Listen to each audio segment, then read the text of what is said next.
Idol, ito. May ibang kakalikutin na naman tayo dito ngayon, Idol. Yung sa... Ano naman to? Electrical. Bakit ang lahat na ilaw dito pakurap-kurap? Ibig sabihin nito, lahat na ilaw. So, ibig sabihin nito, ang mainline may problema nito. Ito, tingnan nyo naman ako. Kurap-kurap. Lahat na ilaw to sa kwarto. So, hindi na tayo magkalikot dito sa loob. Ang siguro natin dito, ito, hindi na nga. So, lang mainline. Kasi pag isang ilaw lang, wala na. Check tayo dito sa outlet. Wala talaga masukat tayo doon. Ito, tingnan nyo naman. Zero natin dito yan. Multi-tester natin. Gamit natin ito. Nakalagay tayo sa AC ngayon. So, testing natin dito yan. Ito yung outlet. Okay. Yan, tingnan nyo. Halos 4 volts lang masukat. So, wala talaga mga ito. So, check natin ito. Suot natin ito. Step by step, no? Okay. Ito, hindi na tayo gagalaw dito sa loob. Bayaan lang natin itong breaker na ganito. So, itong drop wire natin ito. Itong dalawa. Okay. So, posible may splice to dyan sa taas. So, tingnan natin kung ilang splice dito. I-splice natin ulit. Kasi sigurado tayo nagkakorosyon ang nangyari dyan. Yung pag-asin-asin sa mga joint. So, first step natin, akyat tayo dito sa bubong mga idol. No? So, video. Yan, kumukurap-kurap pa rin. So, wala tayong masukat dito. Check natin dyan sa taas. Mayroong, ano dyan, mayroong joint. So, yan ang una natin, no. Resplice natin yan. Kasi sigurado tayo nagkakorosyon ang nangyari dyan. Kasi ito, 10 taon na to, may get, or 15 years muna pagka-install. Pag maraming joint, yan, nagkakaproblema, no. Lalo ng pagtagulan, basa. Sa lahat nito, kurap-kurap, no. Pati yung, yan natin na nyo, kumukurap-kurap pa rin. Kung isang ilaw lang sana ang kumukurap-kurap dito, so ilaw ang posible na may problema, no. Kaso lahat, ibig sabihin nito, linya. So yan, tingnan nyo, yung isa dyan, no. May joint. Okay, mayroon ba dyan ibig sa bubong? Yun, nakita nyo yan, no. Wala pang tip. So, akyatin natin yan mga idol. Sige.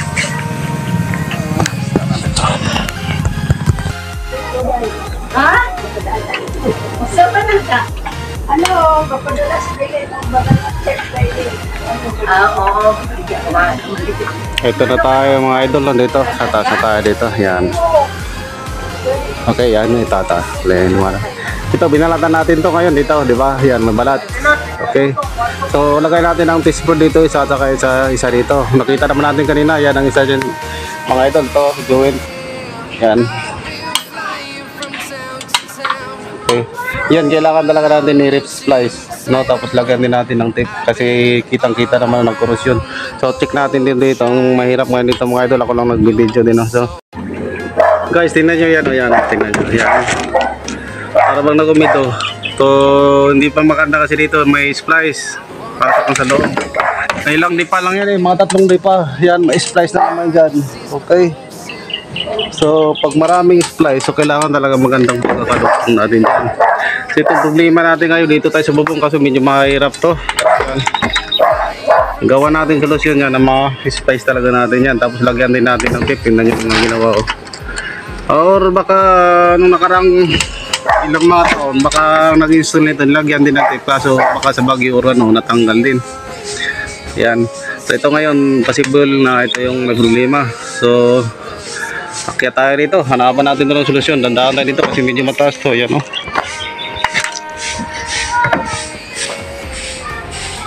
Yan, okay. Balikan tayo ulit, no, kasi mahirap dito nakasubong ngayon. Okay, lang tayo. Ito na mga idol, dito na tayo. Pakilat, no. Ito sa taas, no. Yan, sinasabi ko parang nag-asin-asin na yan, no. Yan. Okay. Posible na ito nagka-cause na issue, no. Yan. Nag-acid po siya. Medyo nagkaroon po siya ng acid. Hindi naman siya acid. Yan talaga ano guys, yung kalawang sa mga ano, aluminum. Ganyan ang itsura niyan. Kalawang po yan. Yan. Kaso aluminum siya. Kaya tingnan natin parang. Okay. Splice natin ito. Tapos tingnan natin, no, sa baba. Ito mga idol, na-splice na natin. Pinutol natin itong ano, yung lumang wire. Yung ground, pinutol natin dito. Kasi yan ang nakakita natin na may acid eh. Okay. Tapos yan, patisting natin sa ilalim na baka success na tayo dito. Kasi mahirap dito, hindi tayo makapurma ng maayos.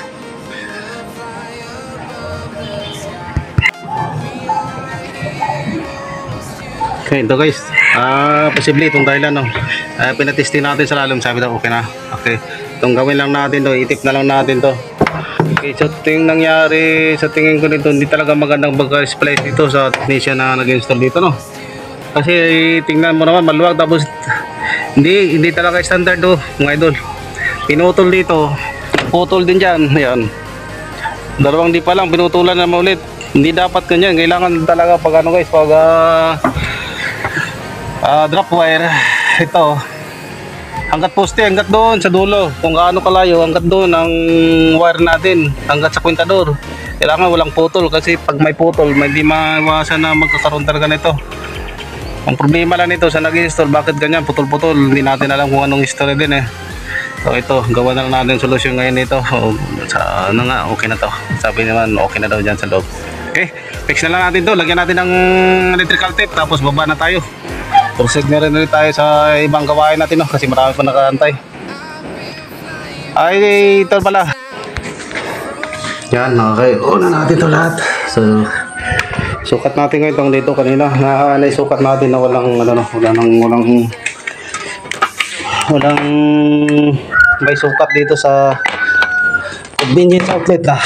Tingnan natin ngayon. Kasi kanina halos 4 volts na. Ilan ba yun? 14 volts. Ito ngayon, testing natin ulit. Okay. Okay, lagay natin dyan. AC, naka-AC tayo. Naka-AC mode tayo na. Ayan, tester natin. So, lagay natin dito. Check natin yung outlet. Mayroon na, sigurado tayo mat. Ayan. Oops. Okay. Sukat yan. Yan. 235, 234. So, malakas na yan mga idol. Hindi katulad kanina, di ba? Nagdadak sa 14 volts. So, ito, good na yan. Good na po yan. So, ibig sabihin, solve natin. Ito pa, ano? Yan.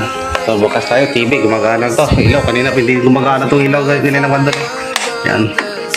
Tapos natin. Okay. TV, ito kanina sa labas. Pakurap-kurap to. Yan. Sigurado tayo. Gusto na yan. Yan. Tabakalakas ng ilaw. So, yun lang to, mga idol, sa paglimaw ganyan, sa mga kumukurap-kurap na ilaw, paglimaw, lahat na ilaw ang kumukurap-kurap dito sa bahay. Huwag na tayo patalon-talon, diretso na tayo sa service drop. So, saan yung unang join, doon tayo mag-umpisa, step by step pa rin, hindi tayo patalon-talon, diretso tayo doon sa ano, sa may highway, sa may kwintador. Medyo mabala lang tayo, first step by step tayo, no, kung saan yung first join, doon tayo mag-check, yun na, magpapaganda na, ito, yan, lakas na yan. Balik na to sa normal. Okay.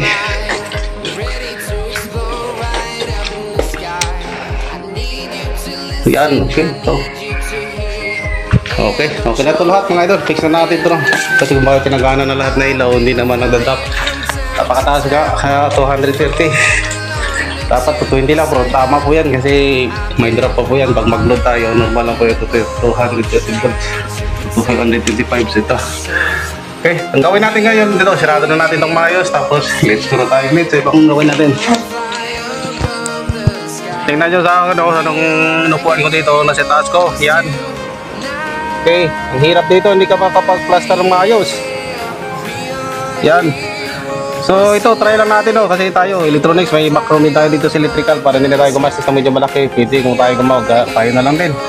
Okay, shoutout din pala sa mga subscriber natin. Maraming salamat sa mga patuloy sa pagsuporta sa Bumunding channel natin. Thank you ulit, thank you sa inyo guys. Okay, sa sunod na video ulit guys.